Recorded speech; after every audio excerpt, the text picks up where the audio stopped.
जहां जहां पर पहलवान, जहां जहां पर गांव के लोग, जहां जहां पर पंचायतें इस मुद्दे को उठाएंगी, वहां पे हमारा एक एक कार्यकर्ता उसमें शामिल होकर उनका पूरा साथ देगा। ये हमने शुरू से ऐलान किया है।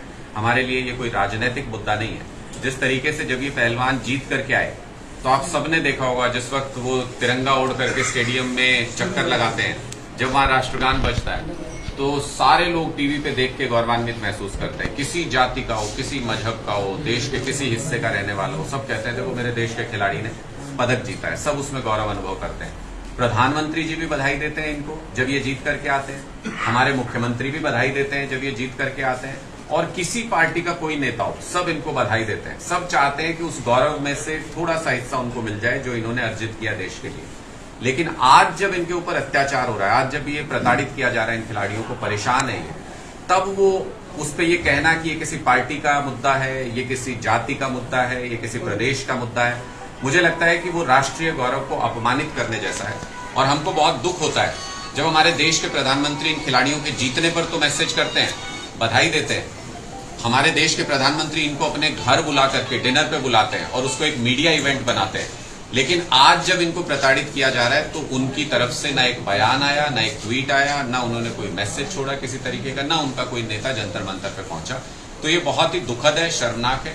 इसलिए हम इस पूरे आंदोलन के साथ खड़े हैं, पूरी ताकत के साथ। आज दनौदा गांव में भी धरना चल रहा है, वहां पर हम उसको समर्थन देने गए थे। और शाम को खटकड़ गांव में भी हम पंचायत हो रही है गांव की, उसमें शामिल होने जा रहे हैं। अपनी बात रखेंगे, गांव के लोग अपनी चर्चा करेंगे, हम भी उसमें अपनी बात रखेंगे। और गांव गांव में हरियाणा के, मैं अभी तक जो हमारी जानकारी में 550 से 600 गांव में पूरे हरियाणा में इस तरह की पंचायतें हो चुकी हैं जहां पर लोगों ने आपस में बैठ के ये निर्णय किया है कि कहां पर जाना है, क्या करना है, क्या गांव में ही प्रदर्शन करना है, गांव आसपास के गांव के साथ इकट्ठा होकर कहीं और धरना देना है।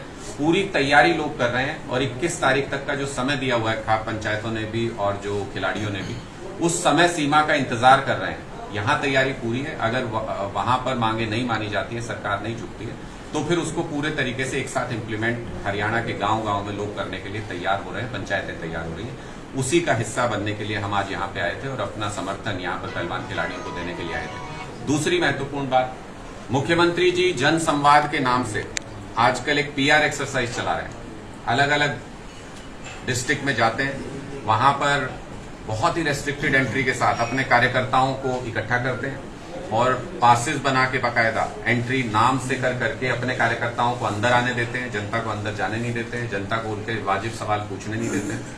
तो इसलिए आम आदमी पार्टी ने यह फैसला किया है कि अब मुख्यमंत्री आगे जहां भी जनसंवाद के लिए जाएंगे, अभी तो वो कल परसों सिरसा की तरफ जा रहे हैं, कालावाली और डब्बाली की तरफ जा रहे हैं, तो वो जहां भी जनसंवाद के लिए मुख्यमंत्री जाएंगे, आम आदमी पार्टी के कार्यकर्ता भी जनता का हिस्सा होने के नाते बहुत ही सभ्य तरीके से उस कार्यक्रम में शिरकत करेंगे और जनता के जो वाजिब सवाल हैं वो मुख्यमंत्री से पूछेंगे। ये जो सरकार की सुनियोजित PR एक्सरसाइज है, अब ये नहीं चलने दी जाएगी कि बीजेपी के कार्यकर्ता सवाल पूछेंगे और बीजेपी के मुख्यमंत्री जवाब देंगे। जग हंसाई तो उसमें भी बहुत हो चुकी है उनकी, उसमें भी बहुत लोग मजाक उड़ाते हैं, हंसते हैं उनके जनसंवाद में जैसी वो बातें करते हैं। लेकिन अब जो जनता से जुड़े हुए असली मुद्दे, उनके ऊपर सवाल पूछा जाएगा। अगर वो सिरसा में जाएं और उनसे ये ना पूछा जाए कि उस इलाके में ड्रग्स का, नशे का कारोबार लगातार क्यों बढ़ता जा रहा है, उनकी सरकार क्या कर रही है, तो वाजिब सवाल नहीं होंगे। फिर इसका मतलब PR एक्सरसाइज हो रही है। अगर उनसे ये ना पूछा जाए कि जो फैमिली ID के अंदर जिस तरीके से घोटाला हुआ, जिस तरीके से सारे फैमिली IDs गलत बना के लोगों की पेंशन काट दी गई,